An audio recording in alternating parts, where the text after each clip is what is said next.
día que cerré la puerta, no fue con rabia ni con lágrimas. Fue con un silencio tan hondo, tan definitivo, que por fin lo hizo despertar. No necesité gritarle ni dejarle una nota. Solo caminé despacio por el pasillo, arrastrando mi maleta y mi dignidad, mientras su mundo, ese que me había reducido a una sombra, comenzaba a derrumbarse sin que yo dijera una sola palabra.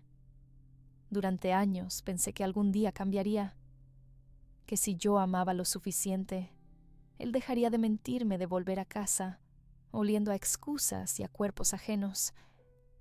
Me repetía que era una etapa que él me quería a su manera, pero esa manera dolía. Dolía en la piel, en los silencios, en la forma en que evitaba mirarme a los ojos cuando yo preguntaba, ¿estás bien?, sabiendo la respuesta.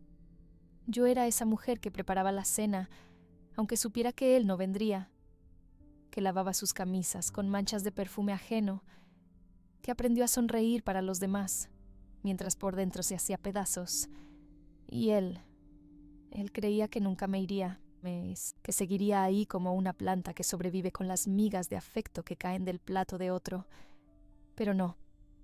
Ese día desperté con el corazón tranquilo. Abrí los cajones, tomé solo lo que era mío y salí sin hacer ruido. Porque a veces, irse en silencio es la forma más fuerte de decir, ya no más. Y fue entonces, solo entonces, cuando por fin entendió lo que había perdido. Me llamo Clara. Tengo 48 años, aunque a veces siento que viví más de un siglo dentro de esa casa. Viví como esposa, como cocinera, como enfermera de emociones ajenas. Viví como alguien que aprendió a hacerse pequeña para que otro pudiera brillar sin sentirse observado. Y aún así, durante mucho tiempo creí que era feliz. Conocí a Andrés cuando tenía apenas 20 años. Él ya era alguien carismático, inteligente, con esa sonrisa que parecía iluminar cualquier cuarto. Yo, en cambio, era discreta, tímida, alguien acostumbrada a escuchar más que a hablar. Nos enamoramos rápido, sin hacer preguntas. Me pidió que me fuera a vivir con él 6 meses después de conocernos. Y yo acepté sin pensar en mí, en mis estudios, en mis sueños. Me parecía imposible que alguien como él me eligiera. Así que me agarré con fuerza a esa ilusión. Los primeros años fueron dulces. Me llamaba mi luna, me traía flores sin razón, me escribía notas que dejaba en la almohada. Yo creía que el amor era eso, gestos bonitos y promesas suaves. No veía, o no quería ver, que detrás de sus palabras también había ausencias, disculpas vagas, miradas furtivas hacia su teléfono. Nuestra casa era amplia, luminosa. Yo me encargaba de llenarla de vida. Cocinaba con pasión, decoraba con detalles que él nunca notaba. Organizaba cenas que terminaban con él atendiendo llamadas de trabajo urgente. Pero aún así, yo seguía creyendo. Me convertí en la mujer que todos describían como la esposa perfecta. Siempre disponible, siempre sonriendo, siempre disculpando sus olvidos. Y sí, a veces lo sentía distante, a veces su mirada pasaba sobre mí como si fuera un mueble más. Pero luego me besaba la frente y me decía, no sabes cuánto te necesito, y todo se desvanecía. La primera vez que lo supe de verdad, que me estaba siendo infiel, fue una noche que volvió oliendo a un perfume que no era mío. Era floral intenso, diferente al aroma que yo usaba desde hacía años. Cuando lo abracé se tensó, y en ese segundo, algo dentro de mí también se tensó. No dije nada, no lloré. Solo me fui al baño, me lavé la cara y me repetí que no era lo que pensaba. Con el tiempo esas sospechas se volvieron costumbre. Llegadas tarde, camisas manchadas, llamadas que cortaba al entrar en casa. Una vez lo vi borrando mensajes. Otra vez lo escuché reír con alguien por teléfono cuando creía que yo dormía. Pero cada vez que lo confrontaba, me miraba con esa mezcla de culpa y ternura que me desarmaba. Clara, estás exagerando. Solo eres tú. No hay nadie más. Y yo me tragaba mis dudas como si fueran sal. Empecé a hablar menos, a cocinar solo para mí, a dormir de espaldas. Pero nunca dejé de cumplir con mis obligaciones de esposa, porque me habían enseñado que el amor todo lo aguanta, todo lo espera. Porque yo quería creer que con amor se podía rescatar lo irrecuperable. Mis amigas me decían que estaba loca, que me estaba borrando a mí misma, pero yo las ignoraba. Me aferraba a cada pequeño gesto de Andrés, como si fueran señales de esperanza.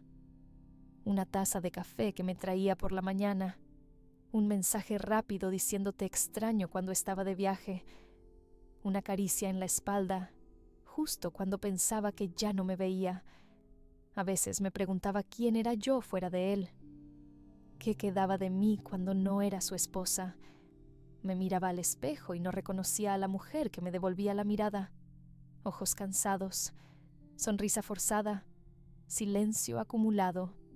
Y sin embargo seguía, día tras día, año tras año, hasta que un día algo cambió. No fue por una traición más grave que las anteriores, no fue por una pelea. Fue una mañana como cualquier otra. Él se había ido temprano. Yo me quedé sola en la cocina con el desayuno servido para dos, y entendí que él no iba a venir, que en el fondo hacía mucho que se había ido aunque su cuerpo todavía durmiera en mi cama. Ese fue el momento en que supe que ya no lo esperaba. No sentí odio, ni rabia. Sentí una paz extraña, como cuando uno deja de luchar contra una corriente que lo arrastra.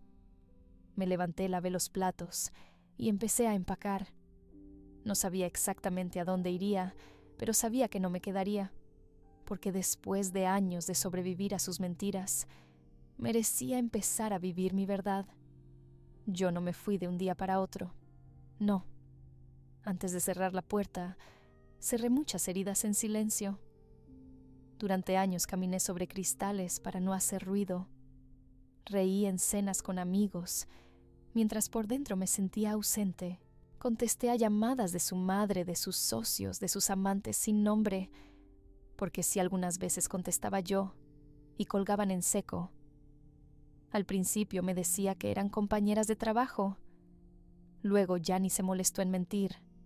Solo escondía el teléfono, salía de la habitación y volvía con una excusa distinta cada vez. Una reunión, un cliente, un amigo que necesitaba hablar.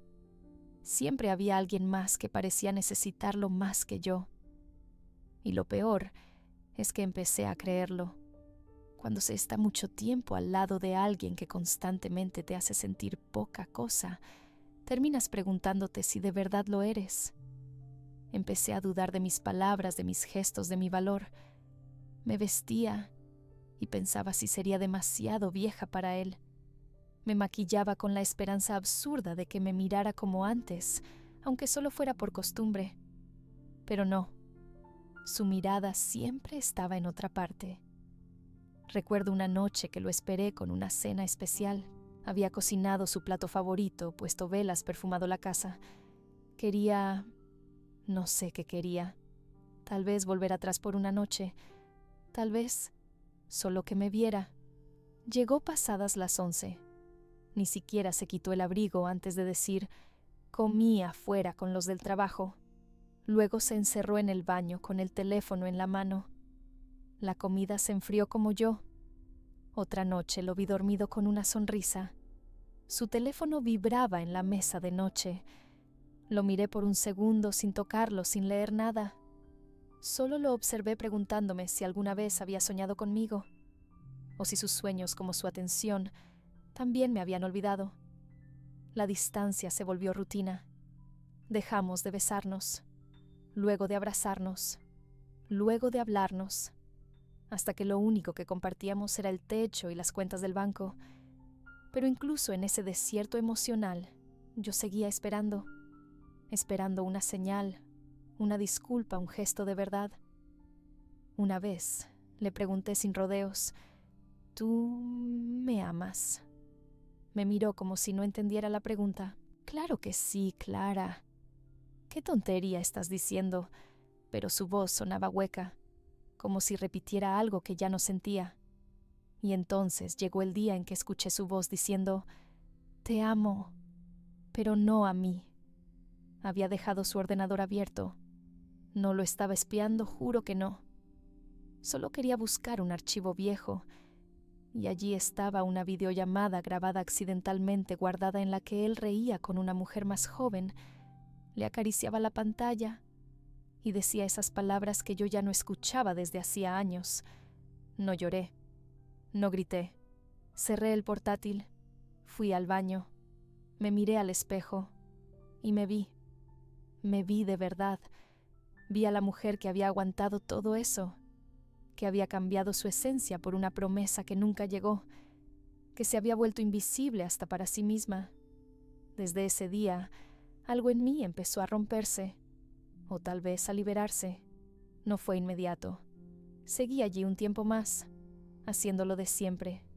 Pero cada vez que me decía, «vuelvo tarde», yo respondía, «ok», sin preguntar con quién. Cada vez que salía perfumado le decía adiós sin esperar un beso. Me estaba despidiendo sin decirlo. Él no lo notaba. Estaba demasiado ocupado siendo deseado por otras, sin ver que quien más lo había amado ya no lo miraba igual. A veces me preguntaba si me amaba a mí o al papel que representaba en su vida. La esposa que lo sostenía, que no lo cuestionaba, que lo perdonaba sin condiciones. Tal vez amaba la idea de mí, pero no a mí, porque amar implica ver, y él había dejado de verme hacía mucho tiempo. Y así, entre platos lavados en silencio, llamadas no respondidas y camas frías, supe que me estaba yendo, día a día, paso a paso, hasta que ya no quedaba nada por esperar. Fue una mañana como cualquier otra, o eso parecía. Él ya se había ido cuando desperté, la cama aún tibia de su cuerpo, la almohada hundida del lado derecho. Me quedé mirando el techo por unos minutos, escuchando el tic-tac del reloj de la cocina, ese sonido puntual que siempre había marcado nuestras rutinas. Pero esa mañana lo sentí como una cuenta regresiva. Me levanté, fui a la cocina, preparé café solo para mí. Era la primera vez que no sacaba 2 tazas, y no me dolió. Al contrario, hubo algo liberador en ese gesto pequeño, como si mi cuerpo hubiera decidido por mí. Abrí el armario. Saqué una maleta vieja que había guardado desde hace años, cuando todavía viajábamos juntos. Comencé a doblar mi ropa con calma. Una blusa, un libro, un perfume que él nunca notó, ningún objeto suyo, ningún recuerdo compartido, solo lo que seguía siendo mío. No había lágrimas, no había dudas.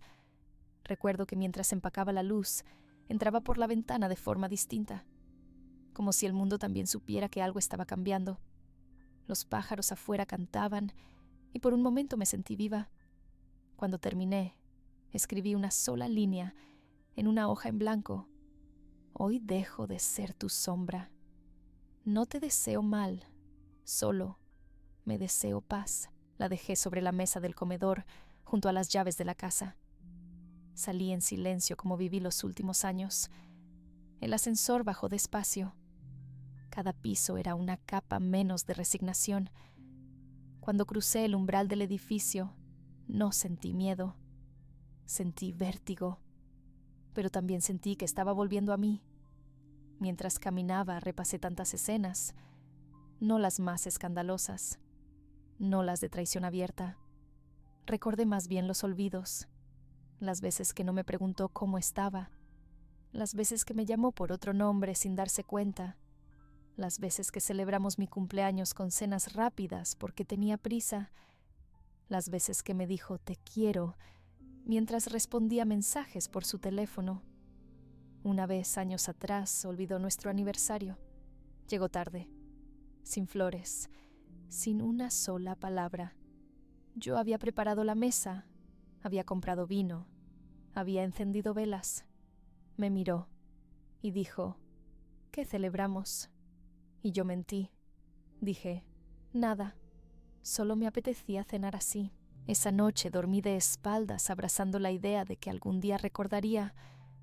Nunca lo hizo. También pensé en la vez que me vio llorar en silencio y pasó de largo. Estaba sentada en el sofá con las manos en la cara y él solo preguntó: ¿Quieres que pida algo de cenar? Como si el dolor se curara con sushi a domicilio. Pero no fue una escena dramática la que me hizo irme. Fue la suma de todo. Fue esa muerte lenta del alma. Fue esa certeza de que si me quedaba, iba a desaparecer por completo. Cuando me fui, nadie me detuvo. Mis vecinos pensaron que me iba de viaje. Mi madre, a quien nunca quise preocupar, creyó que me tomaba unos días de descanso. Andrés llegó esa noche y encontró la casa en orden. Nada roto, nada revuelto, solo vacía. Me lo imagino entrando colgando su abrigo, llamándome por rutina Clara.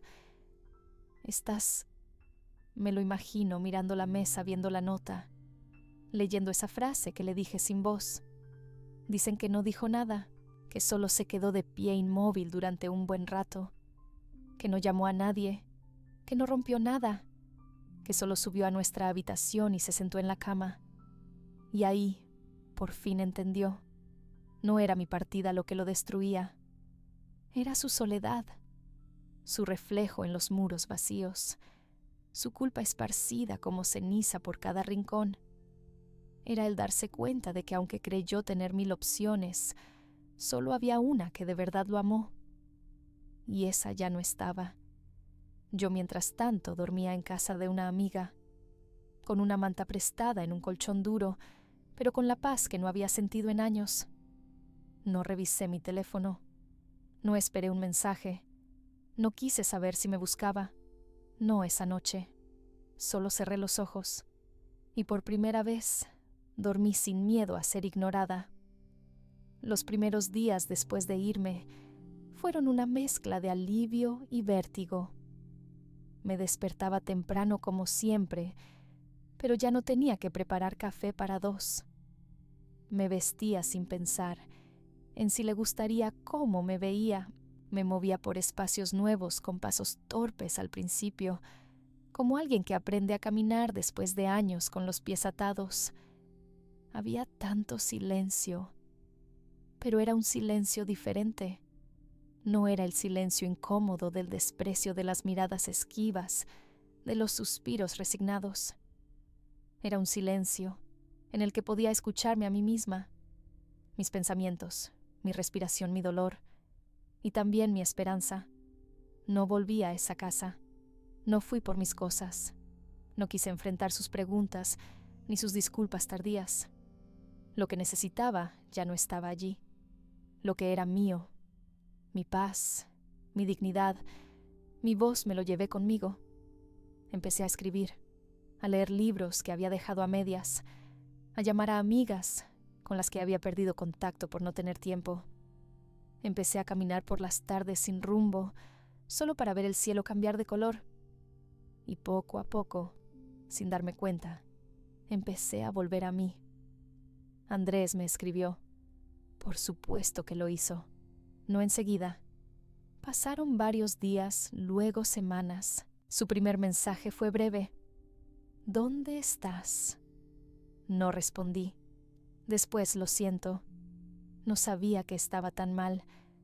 Tampoco respondí.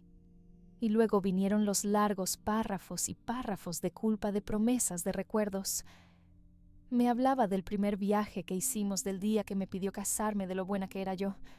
Pero nunca me preguntó por mi dolor, solo por su pérdida. Eso fue lo que entendí. Él no me lloraba a mí. Lloraba lo que su vida se volvió sin mí. Y aún así, no lo odié, porque odiar requiere energía. Y yo en ese momento la necesitaba para sanarme. Tomé sesiones de terapia. Me costó al principio. Hablar de mí, de lo que sentí, de lo que permití. Me dolía, pero también me liberaba. Había tanto que no había dicho nunca ni siquiera a mí misma. Y una a una fui sacando esas palabras del pozo donde las había hundido. Mi terapeuta me dijo algo que aún resuena en mí. No fue tu culpa que él te fallara, pero sí es tu responsabilidad no fallarte tú ahora, y desde entonces me prometí eso: no volver a fallarme, no volver a hacerme invisible, no volver a callarme por miedo a incomodar. No sé si algún día podré perdonarlo del todo. No sé si él lo busca por amor o por arrepentimiento. Pero sí sé que yo por fin elegí amarme a mí primero. Y si tú que escuchas esto has pasado por algo parecido, te dejo una pregunta. ¿Cuántas veces dejaste de mirarte al espejo por miedo a ver a la mujer que se estaba apagando por dentro? ¿Y cuántas más vas a dejar pasar antes de decir ya no más? Han pasado 3 años desde que cerré aquella puerta. No volví a amar a nadie, no porque el amor me diera miedo, sino porque aprendí a estar conmigo. Y eso, por ahora, es suficiente. Vivo en un departamento pequeño con una planta que florece cada marzo, con libros en las mesas y tazas sin dueño fijo. Hay días grises, sí. Hay momentos en los que la soledad me abraza con demasiada fuerza, pero incluso en esos instantes me siento más viva que cuando compartía techo con el olvido. Andrés me buscó una última vez. Me pidió vernos. Quería mirarme a los ojos y pedirme perdón. Acepté. Nos encontramos en una cafetería. Él llegó con la misma camisa azul que solía usar en nuestras primeras citas. Me pareció un gesto torpe, casi infantil. Se sentó frente a mí, me miró con esos ojos que antes me deshacían y ahora solo me recordaban lo que fui. Me dijo que me extrañaba, que había cambiado, que leía mis libros, que cocinaba solo, que cada rincón de la casa lo nombraba a gritos. Yo lo escuché con respeto, no para abrir puertas, sino para cerrarlas bien. Le respondí: no te deseo mal, de verdad, pero ya no soy esa Clara, y tú tampoco eres el hombre al que esperé tantos años. Ambos nos perdimos, pero yo me encontré, y eso me basta. Nos despedimos con un abrazo breve, como dos desconocidos que se cruzaron en otra vida. Desde entonces no volví a saber de él, y eso está bien. No todas las heridas necesitan testigos para sanar. A veces basta con reconocerse en el reflejo y decir: aquí estoy. A pesar de todo, sigo de pie, porque hay ausencias que pesan, pero también hay despedidas que liberan, y a veces irse es la forma más profunda de regresar a una misma. A veces los mayores gritos se hacen en silencio. Esta es la historia de una mujer que amó más de lo que debía y que al final eligió el amor propio por encima del miedo a estar sola. Porque no hay traición más profunda que la de quien promete quedarse y se va cada día un poco más. Y no hay acto más valiente que decir: ya no más, con dignidad, con calma, con verdad. Si esta historia te tocó, si te viste reflejada o conoces a alguien que necesita escuchar esto, déjanos tu comentario. ¿Alguna vez tuviste que irte para no desaparecer? ¿Has amado tanto que te olvidaste de ti misma? Cuéntanos tu historia. Suscríbete para más relatos como este. Comparte este video con quien necesite un recordatorio de que el silencio también puede ser una forma de gritar basta, porque a veces perderlo todo es la única forma de encontrarte.